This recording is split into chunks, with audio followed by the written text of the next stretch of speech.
when we're looking at Latino leadership in general, right?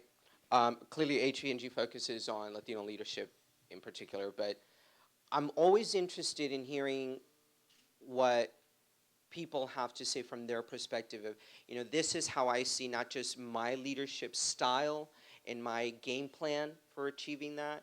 I think a lot of us have never really set it out as a game plan, and then you accepted the responsibility.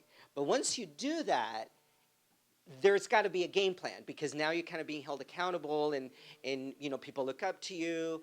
So what are some of the things that you see in especially Latino leadership in terms of a game plan or the lack of? What are some of the things that you have observed and say, maybe some of the things that Latinos in general that we could improve on are XYZ in relation to really leading? Because I think that a lot of it is just kind of that responsibility, and taking that on and saying, I am a Latino leader, or I aspire to be one. But what does that mean? And what is that responsibility? I know that's a lot to throw. Yeah, no, no. I don't even think it's a. I think it's not even a responsibility. I think it's a ownership. I think we don't own it. I don't think we believe it, and I don't think we own it. And we have to do that. So one of the biggest lessons I've ever learned in this game is that there are rules, right? There are the rules. Work hard, do a good job, show up every day. That's the price of entry. That's Right. it. That's the Exactly. price of entry. Those are the dues. And that's the problem. Yeah. There are people that show up and say, but I work hard, and I do a good job, and I get in every day at 9. I said, what do you want, a cookie? That's the price of entry. That's how everybody that's showing up here, especially in an organization where you work at a brand at HBO, where I will tell you, anybody walking into that building is smart.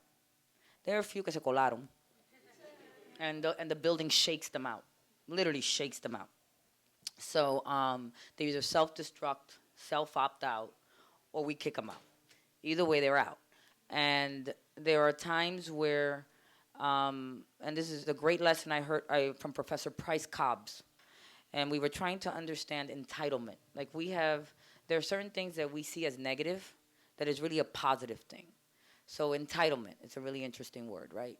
We always see it as, oh, he's so entitled. He feels so entitled. Well, there's an arrogant ego way of entitlement. Then there's real entitlement.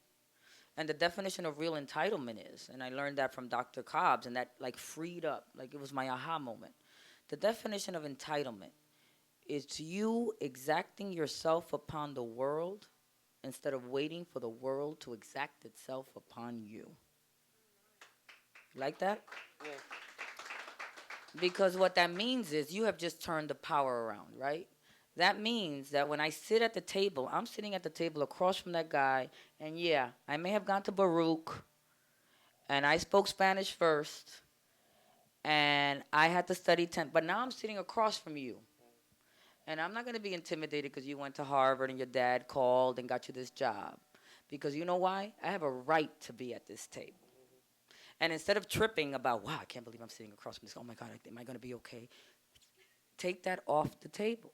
But if you walk in that room and you say, I have a right to be at this table, and I have a part in this conversation that I have to play, then you are exacting yourself upon the world instead of sitting here waiting for the next promotion. You're owning it. You're owning it.